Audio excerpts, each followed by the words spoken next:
Send Help is Sam Raimi's first R-rated film in about 25 years. I enjoyed Doctor Strange in the Multiverse of Madness, and there were some aspects of that movie where Raimi really got to show off his style, but there were also segments of that film where he was very clearly being restrained, and it just had to be like a Marvel movie. It had to be very standard in certain scenes and fit within that universe. So I was excited to see Raimi unleash an original concept for the first time in quite a while. Although, while I don't usually watch trailers, I did see part of this trailer, and some of the humor seemed like it might be a little bit over the top to me. And one of the horror comedies that people really seem to love from Sam Raimi is Drag Me to Hell.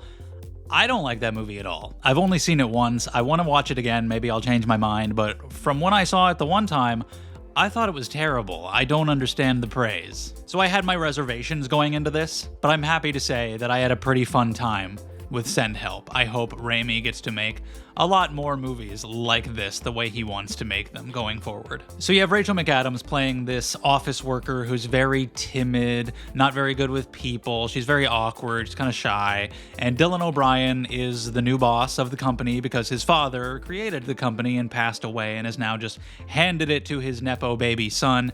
And he's a complete shitbag of a person. He mistreats Linda, Rachel McAdams' character. He's just completely unlikable. You want to see this guy get his comeuppance. And the chance for that arrives when they're on a plane, which crashes on an island. The two of them are the only survivors. Rachel McAdams' character happens to have a lot of survival knowledge. This is not the kind of thing you want to happen to people, but if it's going to happen to somebody, it's best that it happens to her because she's really good at it. And so now she gets to take charge. She gets to gain her confidence and put him in his place and be the boss on this island. The leads are both fantastic here. At the beginning, they have Rachel McAdams like not wearing makeup and she's in baggy clothes. They're trying to make her look kind of frumpy, and it's like, you're not gonna trick me into thinking that she's not one of the most gorgeous women out there. But she sells it in her performance. She comes across as this very awkward, timid woman, and as she spends more time on the island,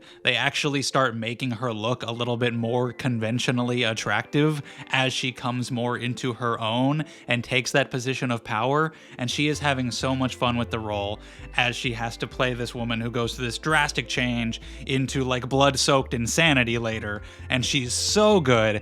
And she has incredible chemistry with Dylan O'Brien, who is so detestable. You just want to see this guy totally punished. He's a lot of fun to watch. Just the voice he uses, the laugh that he has. He's really good in this, and surprisingly brings a little bit of humanity to it as well, like more than I would have thought. This is a great idea for a movie because we've all had the dickhead boss or the incompetent boss, the one that we want to be able to put in their place and just tell them, no, you're doing this shit wrong. You gotta listen to me. What the fuck is wrong with you? And you get so much of that in this movie, but then there are also scenes where you learn a little bit more about him as a person. And because of O'Brien's performance, it's like, okay, I don't like this guy. I don't even fully trust what he's saying exactly, but I want to. I want to hope there can be some humanity under here because Dylan O'Brien's playing it so well. They're the main draw here. I think they're really, really great. And this is also very Sam Raimi. The way it's directed and edited, the weird jump scares that pop up out of nowhere sometimes, the way certain things are shot in ways nobody else would shoot them, the way he turns certain scenes that would be pretty basic in somebody else's hands into these like over-the-top horror moments. And then of course, the gore and the nastiness. There's not a ton of it, but when it is there, it's like, yep, that's him. There's just blood spray all over the place and other bodily fluids going into people's faces, and that's the shit. I don't care about the blood. That's cool as hell. Give me all that all day long. But when you got the other juices and goos and all that in the face and the mouth, I don't need any of that, man. That's the part I have to squint my eyes at.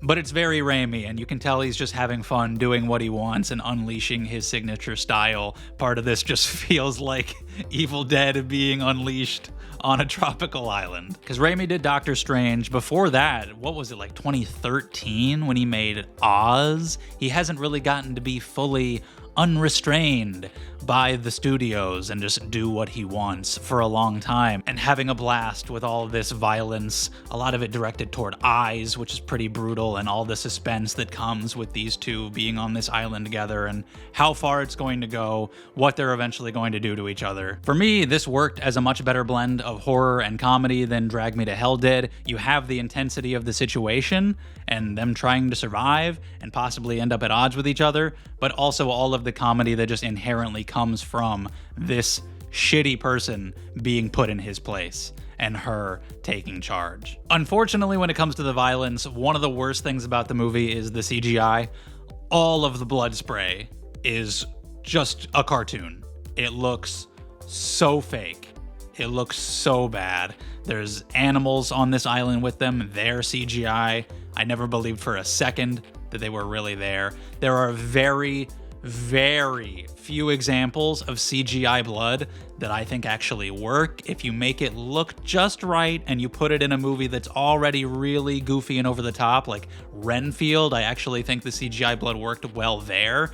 But 99% of the time, CGI blood completely takes me out of a moment, and that happened to me many times in this film, where otherwise I would have been really wincing in my seat, like, oh my god, they're getting really gory, they're going pretty brutal here, that's crazy, that's so cool, that's fun, Sam Raimi. It's a cartoon. It looks fake as shit.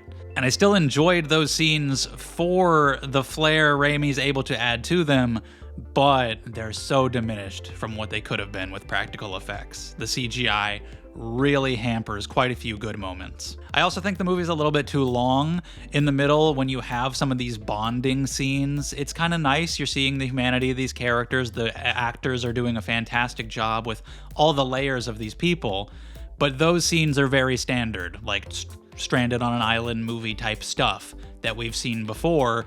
We're there for the more Raimi-styled carnage and weirdness and over-the-top horror elements. So it drags a little bit in the middle, gets a little bit repetitive as they're just kind of bickering on the island. And one of the things I'm most curious to discuss with people is the direction the story eventually goes in. It's pretty simple for a while because it's just two characters on an island. That's why it starts to drag a little bit, because there's not a lot of variety you can actually do with just them. But as it goes on, it gets a little more unpredictable than I thought it would. I'm rooting so hard for Rachel McAdams to succeed and overcome this asshole. I'm rooting against him so strongly. And then lines start to get blurred in unexpected ways. She maybe starts to cross a few lines where I'm like, okay, I think you're going too far now. I don't know if you should be doing all that. And I actually don't like that guy, but I don't know if he deserves all of that. Like, you know, it gets a little bit more morally gray than I thought it would. I like the extra added layers of complexity, and I like some of that unpredictability, but some of the directions the story actually ended up going by the end, I don't know if I fully enjoyed. Sometimes simplicity works. You've got a really solid framework, extremely likable woman, extremely hateable man, and that's how the movie is for a good chunk of it.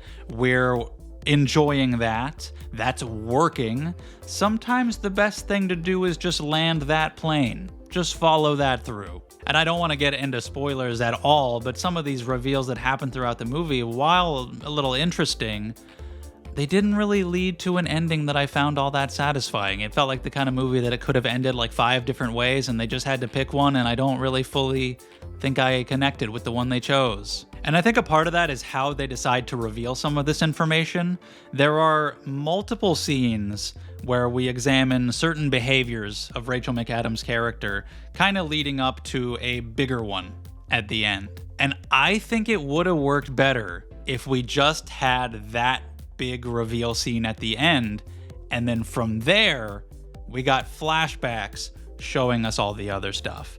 If you had hit me with that one big, impactful reveal scene, it might have actually really hit me and left me so stunned that I was now shocked and waiting to see where it was going to go next. But because you played your hand early and you started showing these things throughout the movie, it didn't have that kind of impact on me.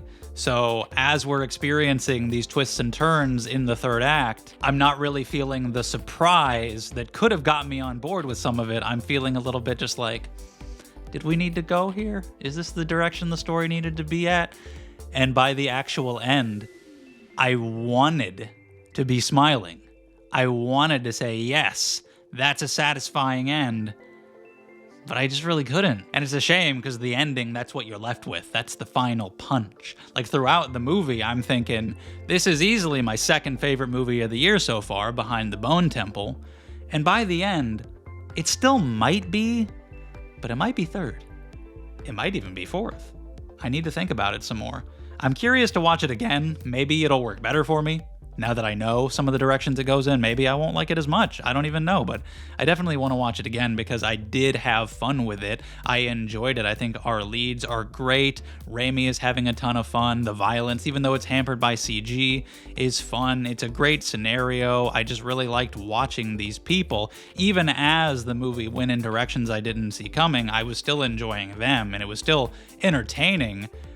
I was much higher on it halfway through or even 3/4 of the way through, and the last act kind of soured me a bit. So I'd probably give the movie like a 7 out of 10. I think it could have been better, but it was enjoyable. I want to see more like this from Sam Raimi. I've always loved Rachel McAdams. She hasn't really done something quite like this since like Red Eye, great Wes Craven thriller that I remember seeing back in theaters 20 years ago. That was probably the first time I ever saw Cillian Murphy. I've always really liked Dylan O'Brien too, so I'd love to see more from them going forward. Of course, I think they're so good here. I do recommend it. It's going to be too over the top for some people, but that's Sam Raimi. You just got to know what you're getting into. The way he frames certain moments of gore and certain jump scares as just very ridiculous and in your face. I really appreciate it. But I would love to hear other people's opinions on this film because these were just my own thoughts. So what did you think about the over-the-top gore, the CGI, and especially the direction that the story went in? We can talk spoilers as long as you tag those comments down below with a spoiler warning. A lot of people are probably just going to go along with it and really enjoy some of the twists and turns. And I wanted to, but I found myself kind of struggling with some of them. And so I'd love to talk about that down in the comments. Thank you for watching. If you enjoyed the video, leave a like, subscribe if you want to see more from me. I appreciate it, and I hope to see you next time.